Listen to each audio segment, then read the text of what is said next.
Hi everyone, today here is Xin Song on behalf of Financial Times Chinese. I have this great pleasure to interview with Dr. Susanna Biller, who is a Secretary General of IFR, short for International Federation of Robotics. So, hi Susanna, it's such a pleasure.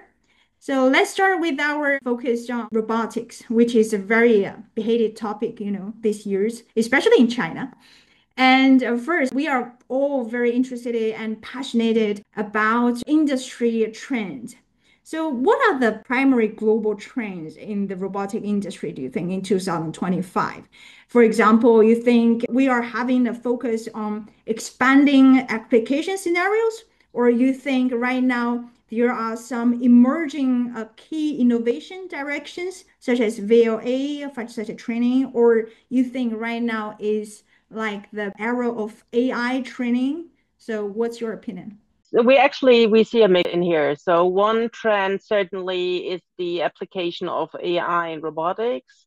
While the trend somehow is out there for quite some time, we now really are at a stage where this is used in commercial applications. So for the past 2, 3 years, we already seen some AI application, but mostly on the R&D and development scale. But now we really see the technology used in the field. So there is a new angle in here. And next to that, we also see that it's not just the kind of AI has been around, analytical AI to use visual images and for grasping and so on. But now it's really going next step. We see more and more generative AI being used. So developers need less work in programming. So AI can support them in programming. So you'll get faster to your goal for the final project and task programmed.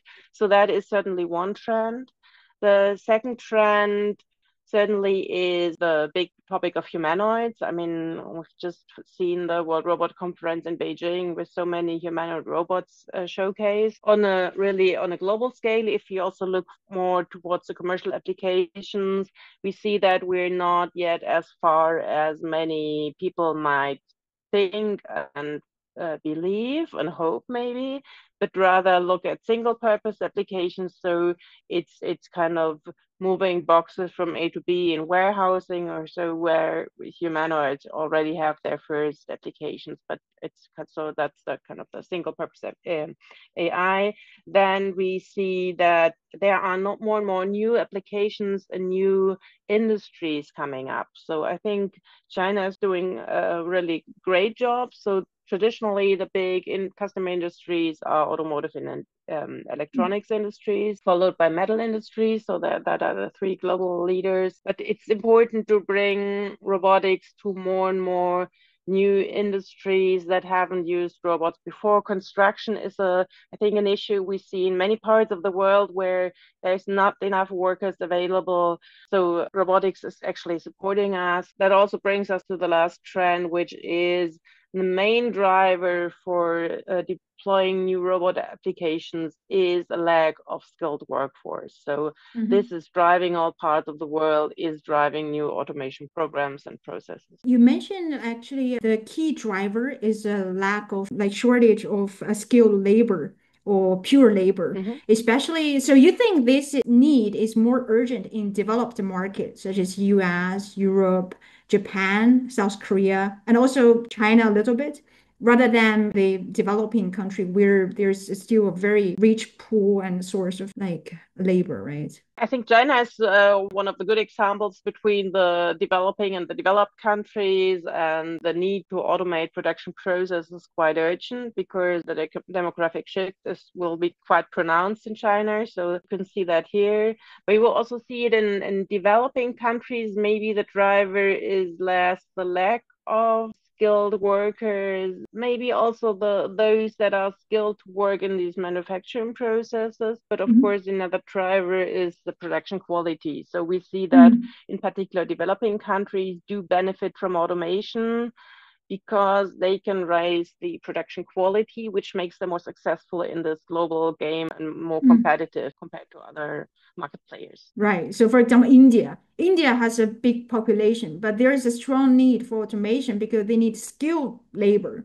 And that gap is still there, cannot be filled like within, very short period of time, right? You can act quicker to the market as well with robotics. Definite. Yeah.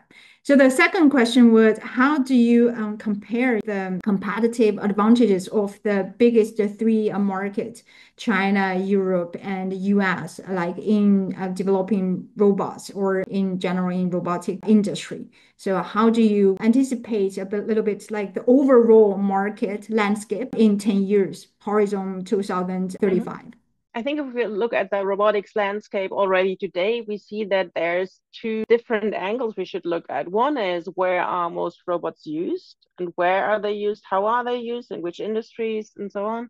And the other part is, where is the technology developed? And that's not necessarily on the same place. So if we look at where do the robots come from, and the majority share still comes from Japan. China is doing a great job in keeping up on that race, mainly using those robots being produced by Chinese companies in their own market right now. And the other part, they're European players a lot. And if you look at the number of US players in developing traditional industrial robotic solutions, they have a lot of integration capacities, but they're actually not really producing the robots themselves. So that's from technology side, but it's of course important to have your own technology at hand, but it's not crucial. As you see from the US, you can be a strong user of robot technologies without being the leader in really producing the hardware.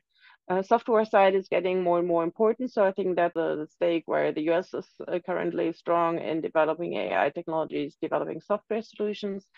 And at the end, it's also deploying the latest technology, latest state of the art in your manufacturing processes and how advanced you're there. So in that sense, I think the US sees a lot of investments right now, though the current policy situation is making it a bit difficult for companies to really spread their investments in those times of uncertainty. As we see them in the US right now, investment typically are postponed. So that's also something we already see in the market, like in the second, third quarter right now. But there is a strong need if you want, and the clear policy is to produce in the US. And if you want to produce in the US, you need automation technology. So this overall policy should support the deployment of new robot technology in the country.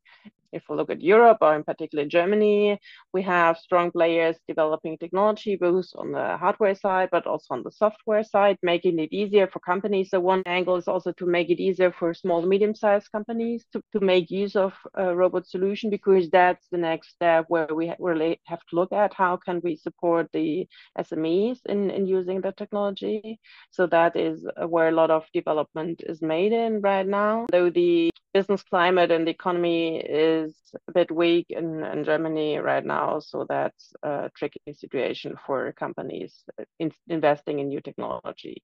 And then in China, I think we also see that the economy is difficult. We see from our statistics that there is a great job done in shifting to new industries that haven't used robotics before, to really develop, and I mentioned that before, to really develop the domestic robots in a quality and also a number that those can be used by the industry in those countries. And I think the logical next step that we're already seeing companies prepare to is to move to foreign markets also. So you think in 2035, so this landscape will somehow maintain the same, or you think there will be a huge shifting like from the current situation? State of art. I mean, if you look at the pure number of robots being installed, if you look at the country itself, China will always install more robots than a country like Germany, just because it's much bigger. There are more people that need goods. So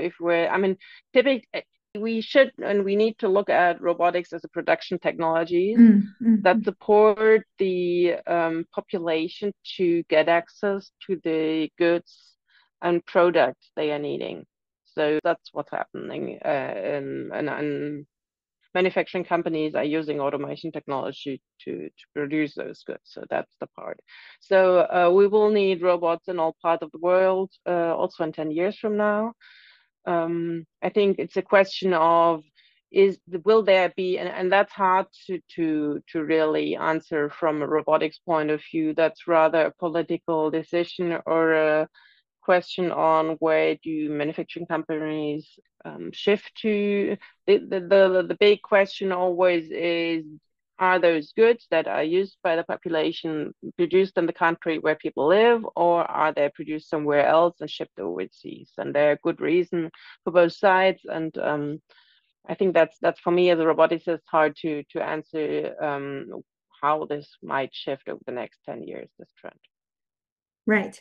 So another question, you mentioned AI, especially American, is very strong in AI solution. So for example, because American they can rely on a lot of star companies, NVIDIA, and so how do you see NVIDIA's role? Like in the robotic industry in the near future. I met people from NVIDIA at Automatica. Apparently, they have a very big, like a very different understanding of robotic industry from their angle, and their perspective is much broader than just industry specific. It's more about the how shift the human, like people's life of lifestyle or the way of living. So how do you see them? How do you see these super giants? Do you think that they would actually shift the whole industry? I mean, not only industry, but also like the way we use or interact with robots in the future?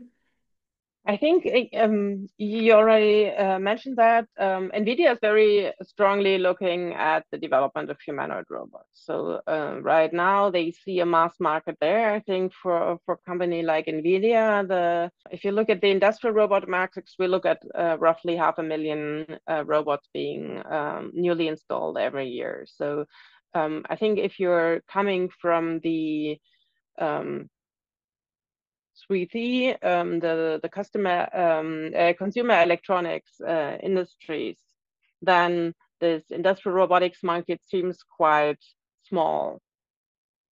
So I think the big focus NVIDIA is really having to look at robotics as a mass customer market and consumer market, and that could be through the use of humanoids. The industry is quite skeptical on when, if so, we'll see humanoids really in this really mass adoption. So it's hard to tell whether they are in that respect on the right track, and whether they will succeed in really deploying these large-scale humanoid robots that we have in our household. I'd love to have a humanoid in my household to do my daily chores, but I'm quite skeptical if I still live when this will be happening. Right, definite. And I have a doubt about that, especially when it comes to taking care of baby, for example. I think that is still a long way to go. Enough like a question about the trend. Maybe let's come to the application scenario, which is more interesting. So beyond the traditional manufacturing that you mentioned in, for example, automotive, in metal, and this industry or logistic, and in which field do you see the service robots like expanding the fastest, like such as maybe in the healthcare, maybe agriculture? Or can you share two or three, case that impressed you the most? I mean, right, based purely on the statistics, logistics and logistics sector is warehousing driven by e-commerce. That's one of the strongest markets and the strongest growth markets for service robot or mobile robots. But we also see industries like the professional cleaning robots, because that's an area where you have a lack of skilled staff too. I think in the largest share in the healthcare area is still in the surgical robots, but that's not the primary field of service robots. I think for really nursing tasks and support the nursing staff, it's still way out for healthcare. We do have a substantial part in agriculture, but not on the fields yet. I think that is also the reason, because if you look globally, then farming robots, or the way farms are organized, is varying so substantially that it's really hard to get one big market for that. So if you look at logistics, then you can use a logistics robot in all parts of the world, would fit the same requirements somehow. But I think the farming part is most fragmented in a sense, and that's probably also true for healthcare. That makes it a bit more problematic to reach these big things. Inspection maintenance is also a good trend, because it's easier to program specific customer specific applications. There are so many applications where you need qualified engineers for inspection tasks. So if you can use a robot instead of an engineer, and then the engineer is in the office and looks at the pictures robots have taken, then it can be a really expensive solution, still worthwhile the investment. So that's the big trends we see here. Right. Earlier, you also mentioned the construction sector. And in China, actually, there are a lot of small construction robots, which can help, for example, to inspect whether there is a fissure on the wall, or they can even, fix it. So do you think this type of robots is also like highly demanded, like maybe in European markets? Yeah. So if you look at the construction sector, we see two developments. One thing is we see that in many countries there is a shift from building houses on the side to prefabricate parts of the building, so that they are just assembled within one day. So you can either build the house from scratch by bricks, setting one brick on the other, or you can kind of reduce the whole wall and then ship the wall, the prefabricated wall, to the construction site, and then it's quite quickly to set up the whole building with these pieces. So and it's different kinds of robot, and we also see the service robots on the construction side that are being used. So it's completely different approaches. And on one side, you need more industrial robots, but you can kind of work with the state of the art. So you do not have to reinvent the wheel. You can use existing production technologies, just do it on site. So in the manufacturing side, and you'll need less qualified staff than on the construction side. And you need basically use the manufacturing workers you have already. So it's a bit of a shift, working from construction workers to manufacturing workers, and you deal with different demand and staff. And but we also see that there's more and more specialized robots used for different tasks on the construction side. But maybe that is also a question of investment. Who's investing in the technology? Is it SMEs that then invest into these robots because they find and they have difficulties finding their staff again? But it's an investment, because you can't have a one-size-fits-all robot for those purposes. So here again, then you have more versatile construction workers probably that can do different things, while you have one quite specialized construction robot right now. So I think we have to work on the versatility of the robots on the construction sites to be more efficient on purpose. But we see examples, also saw that at Automatica, painting robots, or robots that do the flooring, and so they're quite good ideas how to improve the lack of workforce at construction site and solve the global housing problem.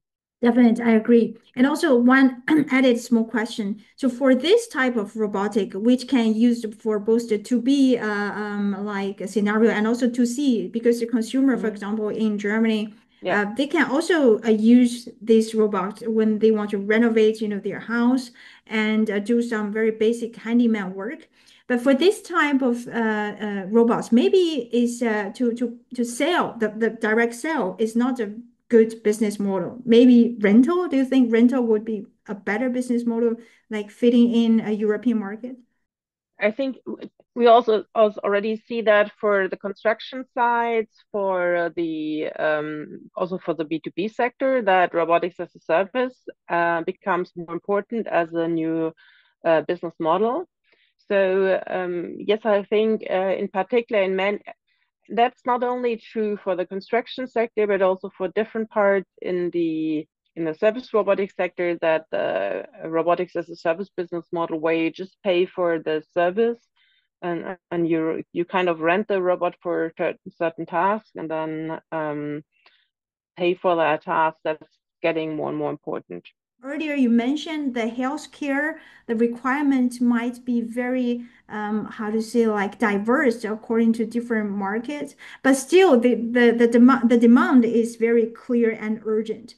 So what are for you, the most important characteristic for robots in order to be used in this kind of scenarios? What type of characteristic it should have? It's about security, about safety, or it is about this being versatile, for example, especially when it comes to taking care of elder or baby or this scenario, taking care of human. I think in the healthcare sector, it's really important to address both. I mean, safety and security should be a given for deploying the technology. I think that's not only important for the healthcare sector, that's across all the technology. The top priority, and security adds on that, because if there's a cyber attack to a robot, then this can again backfire on the safety. So those are the two parts. Security also pays into data protection, privacy. So I think at least in Europe, this is really also quite high on the priority list, in particular if it refers to healthcare applications.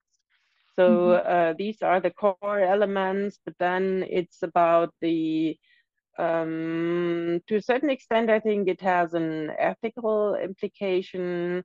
The question we hear in Europe quite often, is it ethical to have a robot take care of your beloved ones, of your kids and of the senior people? And so this is quite tricky, but I think in the long run, it's about the usability and the benefit it gives to the nursing staff. And that's also a feedback we got from some funded projects on that. They were looking at the use of different robots developed for the nursing sector, and it turns out that the usage or the benefits it gives to the nursing staff are less than they actually would expect. So for a really breakthrough, you really need a robot that's doing, I mean, if you look at a nurse, they are doing so many different things at a time. And Right. it's kind of only niches where those healthcare robots we see on the market right now can really work on. So it's this challenge to really have useful, safe, secure, and reliable technology at hand that really can replace someone and make the job in that sector less stressful. Right. So apart from that, there are some other essential functional, needs, for example, emotionally, because elderly people, what they lack for each person is being maybe lonely, like every day. So they need more this kind of interaction and with the robots than the other.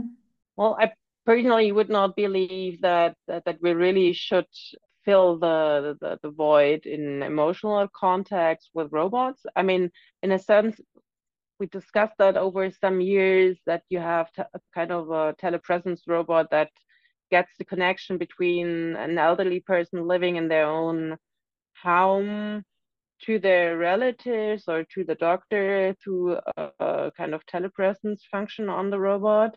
That's better than nothing, but I think it's kind of try to do those tasks in the nursing part that are really more on the technical side where you can, I mean, I would not want to replace the personal relations with people through the robots. So I think that's typically not the scope, but it's rather if you're like, I think the top application anyways in the nursing homes because they will the it's all about financing those technical solutions. So I think we're so far away from having individual robot solutions for people at home. It's more trying to support nursing staff in nursing homes right now. So that's what the majority of the and he should the idea is to keep the nursing staff in a way that they have more time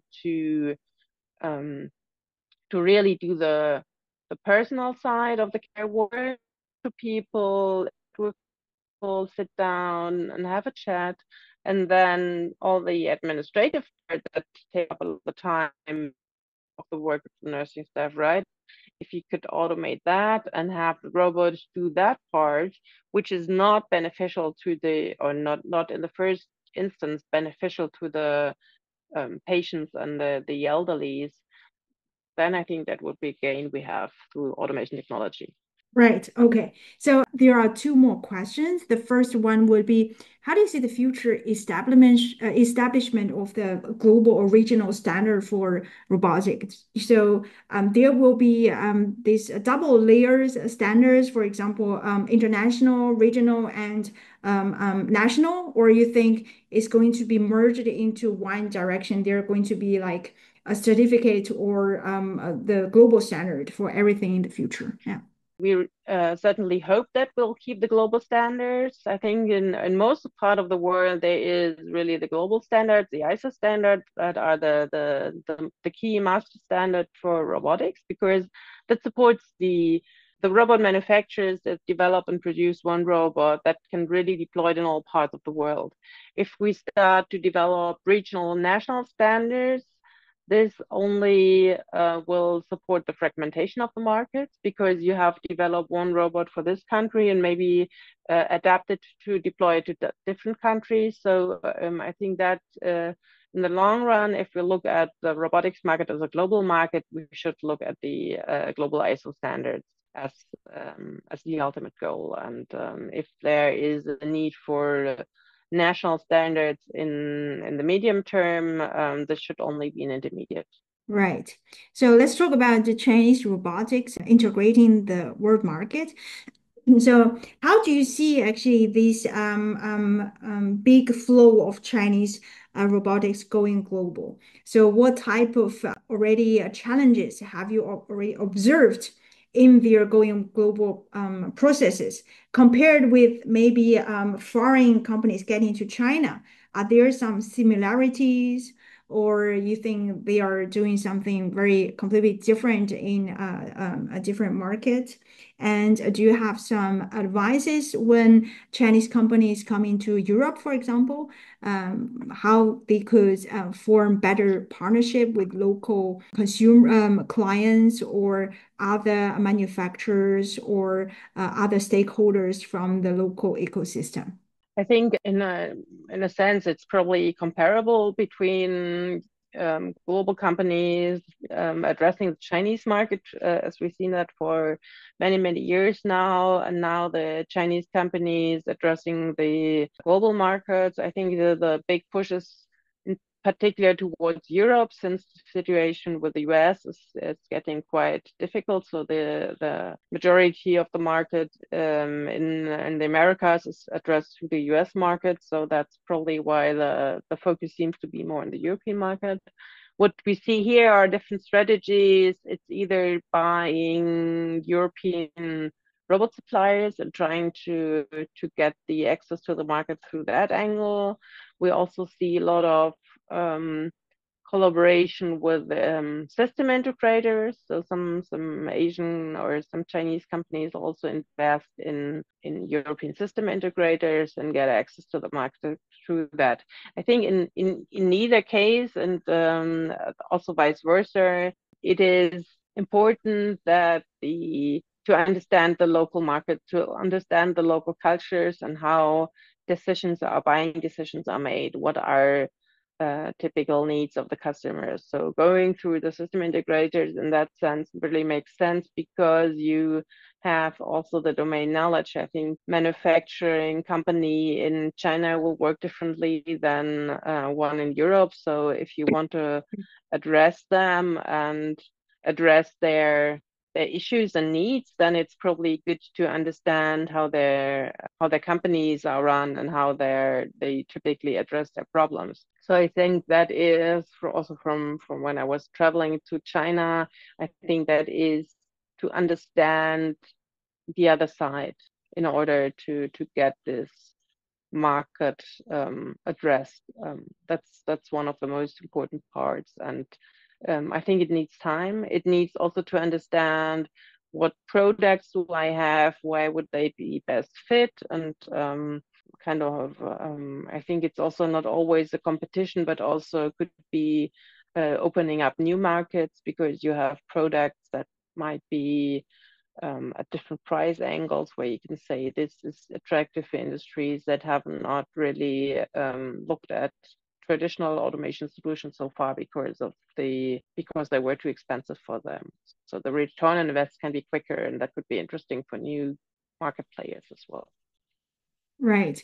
So last question, I add one is I know IFR has been publishing a lot of statistic and also a lot of megatrend reports yearly. And so based on your newest discovery, maybe you can share with us how type of thing that you observed based on your statistic is how Chinese robotics export in key region, and how can actually Chinese robotics improve actually their performance and increase their global market access via IFR. Do you have some advices? I think we're here to serve the global market. So whether that's for Chinese companies or for international brands, that's the same. So I think we do not serve a specific angle to serve the European market. Maybe what IFR can contribute to that is on our platform, you will meet people from all over the world. So you get better known to different cultural aspects. I think that's certainly an aspect we are discussing also in our meetings, is how problems that are observed in all parts of the world are addressed or tackled or somehow evaluated differently in different parts of the world. And I think that's what I mentioned in the question before as well, is understanding the different cultures and the different ways problems are addressed. I think that's one of the core elements we can serve at. And then on the long run, and we have not to answer the question how many robots are already going abroad in China. We do not particularly look at those statistics, but we know from our Chinese partners, the Chinese Robotics Association, that it's roughly at 5% export level from the domestic Chinese suppliers right now. Right. So there's still a large space for them to expand. Right. One added detail question is because IFR is also contributing to global robotic standards, right? Well, we support the global standardization. We're not a partner per se because so we're kind of a cooperation partner of ISO, and we have to say, but the ISO standardization works in a way that there's always national delegations that do the pure industrialization work. So in that sense, we're not actively sitting at the table because there's no global delegation, but we do have an open dialogue with the ISO on have a say if any questions arise. Right. Okay. I think that is more or less the questions for today. Thanks a lot for your time.